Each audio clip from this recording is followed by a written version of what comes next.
Good to see you. Good to see you guys. First question will come from CL Brown. CL, go ahead, sir. Hi, Roy. Wanted to ask you about your sneaker game this season, wearing all the different Jordan brand shoes. I was wondering, how much more do you find yourself considering, little tweaks like that in terms of getting buzz for social media and recruiting nowadays? Absolutely none, CL. Absolutely none. I don't do social media, but what happened is last summer, the ACC head coaches, we had a call at 9 o'clock on Wednesdays, I think, Tuesday or Wednesday. And we talked all summer. One of the things we talked about was our what we were going to wear during games after the NBA in their bubble. Had just worn a polo type shirt, and everybody wanted to do that. And I've told this to some people, so I apologize for being redundant. But I said, guys, I've got to think this through, because Coach Smith always told me if you want to be respected like a businessman and professional, you should dress like one. And before he passed away, I never asked him if I could change. And so every game that counted on a record, I didn't do it for exhibition games, or every game that counted on a record, except in Maui or Nassau, I wore a coat and tie. Every game, never failed. I didn't wear a turtleneck, or I wore a coat and tie every game. And so I told the coaches I'd think about it and I would get in with them. So I did. I tried to figure out how to call Coach Smith and ask him what he thought, but I couldn't figure that out either. And so what I did, made that decision, and I went to Eric Coots, who's just jack of all trades for us and master of most of them, and said, I think I'd like to wear a different Jordan brand shoe at every game. And it's easy for me because I'm size 9.5, and that's been the sample size. So over the years, I've been sent a lot of shoes that other people love, and I don't even know the reason why. But so that's what it was. It takes Eric and myself about 3 minutes before each game to decide which pair of shoes to wear, and that's all it is. But I didn't do it for anything other than how loyal I wanted to be to the Jordan brand and how loyal they've been to me. I didn't know it was going to get any what do they call them, hits or interactions or whatever it is they call, but it's got an incredible amount of attention from that. And just a quick follow, any chance you wear the ones that Jordan gave you for the 800th win? They're like chrome. No, that's in a box at my house, but I won't wear those. Thanks, CL. Josh Graham, go ahead. Coach, I know you got Clemson tomorrow, but when I think of some of the best environments you can go into on the road, or some of the most hostile, Cameron Indoor is pretty close to the top of the list. What would you imagine, or what do you imagine Saturday's going to be like with that place empty? I have no idea if they let in minimum fans like players' families, if they let in 2,000 fans. We've played in different situations. Iowa had a few people there. Florida State had a couple of thousand there. So are you saying that Clemson allows no one in? I'm not sure if Clemson does, but I know Duke doesn't. What do you imagine that place being empty like, given what Duke Carolina represents? I thought you were talking about Clemson. Oh, no, looking ahead to Saturday. I'm not looking ahead to Saturday, Josh. I'm not trying to be cruel or anything, but I don't give a blankety blank about Saturday. We've got Clemson tomorrow night, and I know that Duke doesn't allow any people in, and that's, everybody says, well, you lose the home court advantage, and I think that's not true. You shoot at the same goal you shoot at 3 or 4 times a week. The background's the same. Look at the record. I would guess the ACC 70%, and I wouldn't be surprised if it's higher if the home teams still win. But I've never lost to a gym. I've never lost to the people in the gym, but I've lost a heck of a lot to players and coaches on the other team. Thank you. Deanna King, go ahead. Hey, Coach, I have a question about Armando. He's really increased his shooting percentage from last year, almost 20% up to about 66% of his shots falling. What have you seen him doing around the rim that's really helped him bolster that stat? Well, Deanna, two things. Well, two things. He shot a terrible percentage last year, for a big guy at North Carolina. Against Wofford, he was 2 for 14. He was in the 40s. And, it's just that he didn't focus on the target. He was interested in spinning one way, spinning the next way, laying it up and never had an opportunity to focus on the target. And it's one of the things we talked about in our player meetings last spring, summer, after the season was over. And I tried to get him to simplify. You know, you can start one way and spin the other way, but you don't start one way and spin the other way and spin back and spin back. And that's what he did so much of last year. So number one, he's simplified. Number two, he's much more attentive to the details of focusing on where you're shooting the basketball and not just throwing it up and thinking that's a good shot. And he's worked hard at it. He really has. His shooting percentage, he had about, I don't know, a 3 or 4 game stretch where it was down.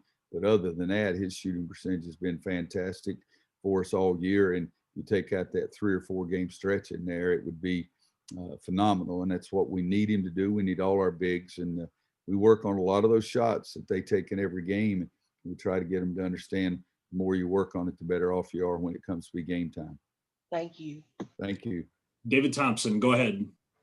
Coach, you did just mention that, that you believe that teams are still winning a lot at home. And that is the truth, regardless of having, a limited amount of fans or no. Is there a reason you think that is the case this year? David, I think my own opinion is that my guys come into Smith Center 5 or 6 times a week and shoot. Duke's guys go in Cameron 5 or 6 times a week to shoot. The same thing in Raleigh, same thing at Little John. You get used to the baskets, used to the rim, used to the background. And the background is what's so different in every place.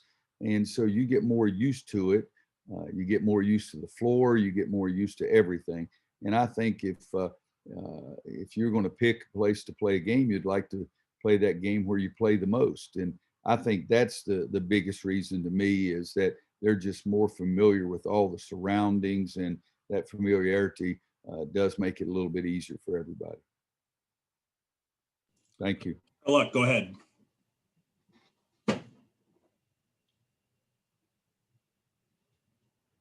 Kiara, take yourself off mute. I'm sorry, I didn't know you were speaking to me. I'm sorry. No, go ahead. Good morning, Coach. How are you? Good, Kiara. Hope you are. I am, thank you. I just wanted to ask you about just trying as hard as possible to give freshmen that freshman experience. I know this year is tough, but what are some little things that you've been doing this season to kind of give them that Carolina feel? Kiara, it's really, really difficult. I mean, there's not been very many students on campus at all. Our guys would leave here, go back to the rooms, come back to the gym, go back to the rooms, come back here. You're not going in the classroom. So the total experience is just not there. What we're trying to do is try to keep an eye on them, try to talk to them a little bit more, trying to get them to understand how unusual this is for everyone. At the same time, we're really asking the older guys to take care and keep an eye out for the younger guys a little bit more.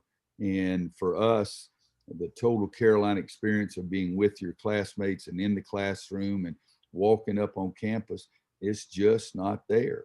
And it is really hard. And it's sad to me, because I think that part of the college experience is fantastic, just like playing in the Smith Center. At the same time, we're having to talk to them a lot about playing in the Smith Center. Every former player I've ever had talks about running through that tunnel out on game night. Well, now they run through in that tunnel on game night. It's not anything like what it has for those other people. So the mental health of our student athletes, not just here in North Carolina, but all the ACC, all the schools around the country, is something that I think every coach has been concerned about, because we don't want it to seem like a job. And it's really, it's lost a lot of the fun times that student athletes can normally have. All right, thank you, Coach. Thank you. JB Ricks, go ahead. Morning, Coach. Appreciate you taking out the time as always.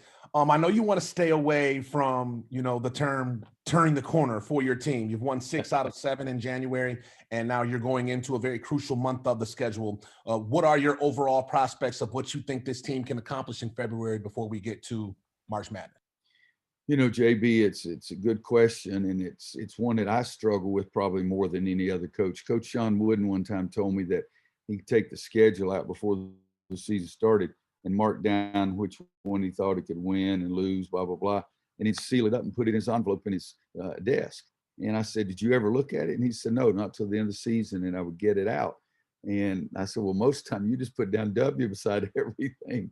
But I've never really looked down the line very much at all.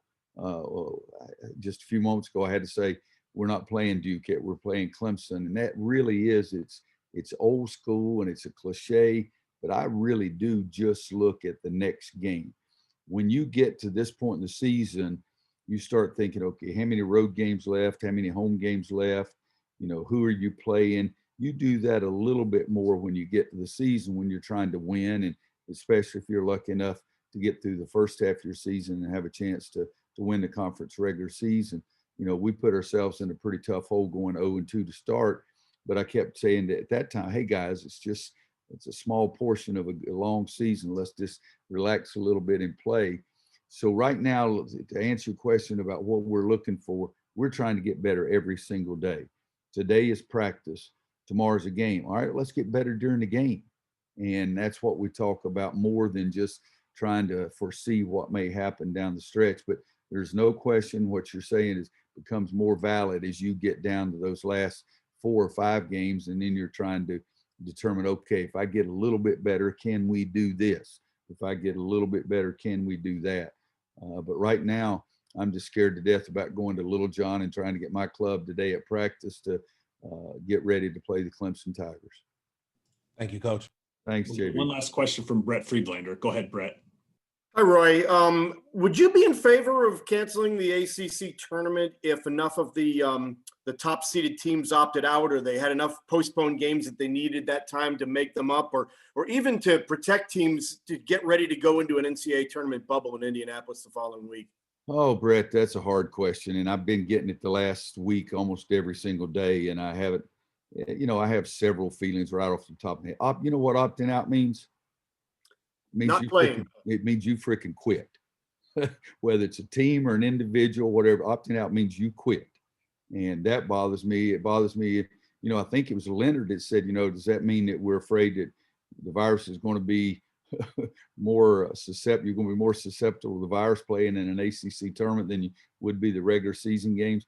I don't have a strong opinion. Maybe I'll develop one, but if we're going to play, let's play. If we're not going to play, let's not play. But just saying, well, I don't think we should play this game or that game or something. We're trying to play every game on our schedule. We're trying to we've lost Clemson. We're trying to figure out some place we could get them back. So I'm in favor of playing. That's what that's like Leonard said, I just can't understand why people think you're going to get sick, be more susceptible to being sick in an ACC tournament than you are when you play in the regular season. I mean, it's at least you're in one place and not going through, 3 or 4 different towns, cities, campuses, or whatever. But so that's a long-winded answer to really saying that I don't really know. Thanks a lot, Roy. Good Oh, seeing hey, you. Brett.